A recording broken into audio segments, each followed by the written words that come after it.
This is Anthony Gavin, the mastermind behind one of the most daring heists in British history, the Baker Street Robbery. He pulled it off with his crew, making millions disappear from a bank vault beneath London streets. This wasn't just any heist. Gavin and his team dug a secret tunnel to bypass security, and the money they took was all liquid cash, ready to spend. Gavin and his gang thought they had executed the perfect crime and could escape without a trace, but they made one fatal mistake, underestimating the determination of the police. Hundreds of detectives were assigned to the case, piecing together clues to hunt them down. But how did a man from London's underground world manage to pull off one of the biggest heists in British history? Welcome to the insane true story of Anthony Gavin and the Baker Street Robbery. The Baker Street Robbery wasn't just any crime. It was a masterfully orchestrated heist that blended audacity with meticulous planning. Lloyd's Bank, located at 187 Baker Street, just a short stroll from the famous Sherlock Holmes Museum, became the target of a plot that was months in the making. At the heart of this bold plan was Anthony Gavin, a former British Army training instructor. Gavin had a bold idea inspired by one of the Sherlock Holmes stories, The Red-Headed League, where criminals tunnel into a bank vault from a neighboring shop. With this in mind, Gavin saw an opportunity and began assembling his crew. One of Gavin's associates, Benjamin Wolfe, was a 64-year-old seller of odd goods who had connections to the criminal underworld. In May 1971, Wolfe purchased the lease of Lissac, a leather goods store just 2 doors away from Lloyd's Bank, for £10,000. On the surface, Wolfe appeared to run a legitimate business, but behind closed doors, he and the rest of the gang were working tirelessly, digging a tunnel that would go unnoticed by the public. "Oh, gather intel." Gavin turned to Reginald Tucker, a second-hand car salesman with a clean record, for this task. Tucker opened a bank account with a £500 deposit and, over the course of several months, made 13 trips to his safety deposit box. Each time he visited the vault, Tucker was left alone, giving him the perfect chance to take measurements. Using his umbrella, the span of his arms, and even the size of the floor tiles, Tucker diligently mapped out the space. With every trip, the plan came closer to execution, and the stakes grew higher. Gavin successfully recruited Thomas Stevens, a salesman without a criminal record, to secure essential tools like a thermal lance and a heavy-duty jack. They also brought on Bobby Mills as a lookout, keeping watch while the others worked. Mills was connected to Brian Reeder, often known as the Master. Reeder is a well-known figure in the criminal world and earned a reputation for his clever planning and smooth execution. As the crew expanded, so did the tension. Each member brought their distinct expertise, increasing the potential for both success and failure. The crew had to move carefully, acutely aware that even the smallest misstep could lead to disaster. The stakes were incredibly high, and the pressure was mounting. Each shovelful of dirt they removed brought them closer to their goal, but also increased the risk of being caught. Would they manage to execute one of the largest bank heists in London's history? Or would they end up in prison, their dreams turned to dust? On September 11th, everything was in place for the grand heist. Armed with walkie-talkies and a lookout on the roof, the crew was ready to strike. They had worked tirelessly, digging only on weekends to keep their plan hidden, ensuring everything was perfect by September 10th. Anthony Gavin led the tunneling effort from Lissac, digging directly underneath the bank vault. They managed to create a narrow 15-inch wide hole that brought them into the basement of the Chicken Inn, which acted as the roof of their tunnel. But they ran into trouble when they unexpectedly hit an old well right where they had planned to break through. Instead of punching through the vault floor as intended, their heavy equipment sent them down into the well. In desperation, they switched tactics, using a thermic lance, but that also failed. So they drilled holes and filled them with gelignite. On Saturday, they carefully timed the blast to blend in with the noise of city traffic outside, hoping to stay unnoticed. They produced 8 long tons of debris, quickly disposing of it behind LeSac. Inside the vault were hundreds of safety deposit boxes filled with cash, jewels, and priceless belongings. Over the course of the weekend, the gang looted 268 safety deposit boxes, walking away with a haul worth between £1,250,000 and £3 million. They thought they had pulled off the perfect heist. But there was one major flaw. They had underestimated the power of radio waves.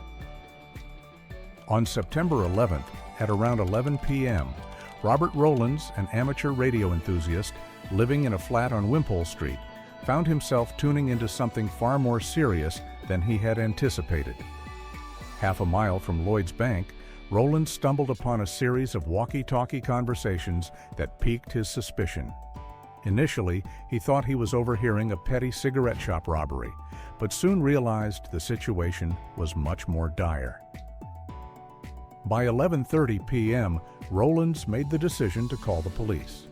However, when he described what he was hearing, the officer on the other end brushed it off as a prank, instructing him to record the conversation if anything seemed noteworthy. Not deterred, Rowlands grabbed his cassette recorder and began documenting the escalating drama. The voices crackled through the radio, thick with tension. "Listen closely," one said with urgency. "You need to keep watch for an hour, then get off the air and rest. Come back at 6 in the morning." But another voice pushed back, eager to complete the job that night. "The place is filled with fumes from cutting," the first voice cautioned. "If security smells it, we're finished. We might have a shot if we wait until morning." Frustration bubbled over as the lookout fired back. "Money may be your god, but it's not mine. I'm done here." The argument simmered until a calm, firm woman's voice, along with a more authoritative figure, convinced him to stay. Reluctantly, he agreed, and they updated him on their progress. "We've gotten through 90% of the easy boxes. Now the hard ones remain." The crew carried on with their heist, oblivious to the fact that someone was eavesdropping. By 2 a.m., Rowlands knew he had enough evidence to warrant another call to the police. This time, instead of reaching out to his local station, he made the bold decision to contact Scotland Yard directly. Scotland Yard sprang into action, but there was one problem. The robbers never mentioned which bank they were robbing. London had hundreds of banks, and the police had no idea where to start. They quickly contacted bank staff and local security firms, sending teams out to check 750 banks within an 8-mile radius.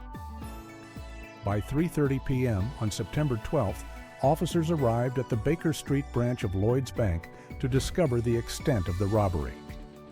On September 12th, Scotland Yard kicked off a major investigation, but the robbers had been careful, leaving behind almost no traces. The only real lead was the amateur radio recording Rowlands had made. He had managed to capture bits of their conversations, but it wasn't enough to pinpoint who they were.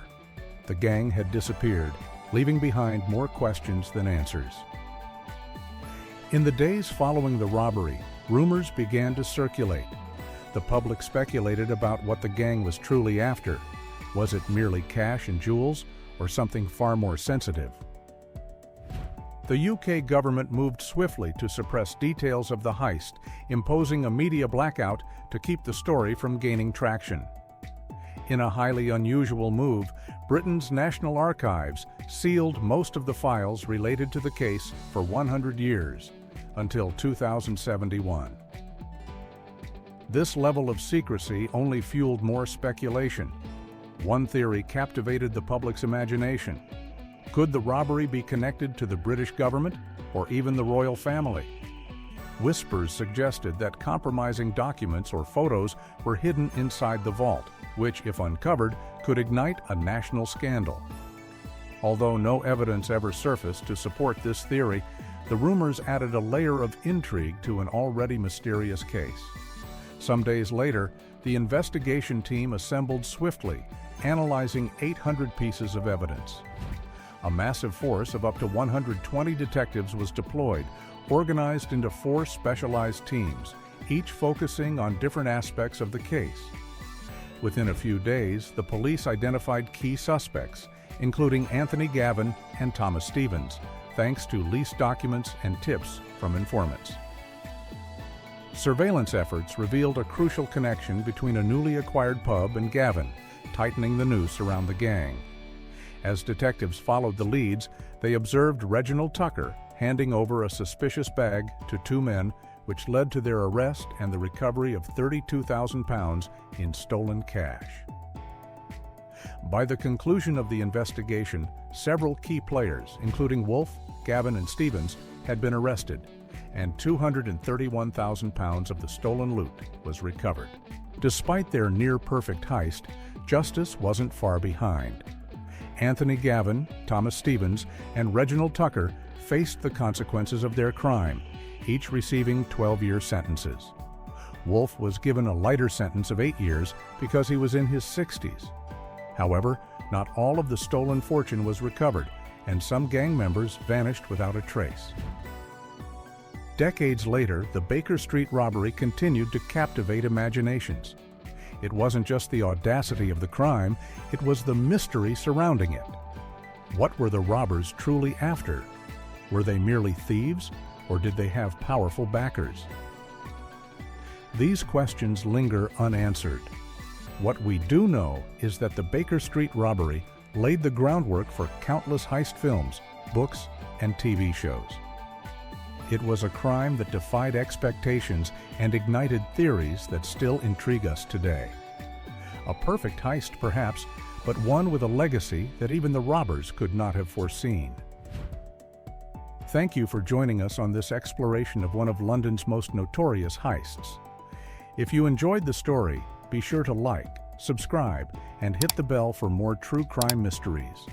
Who knows what we'll uncover next?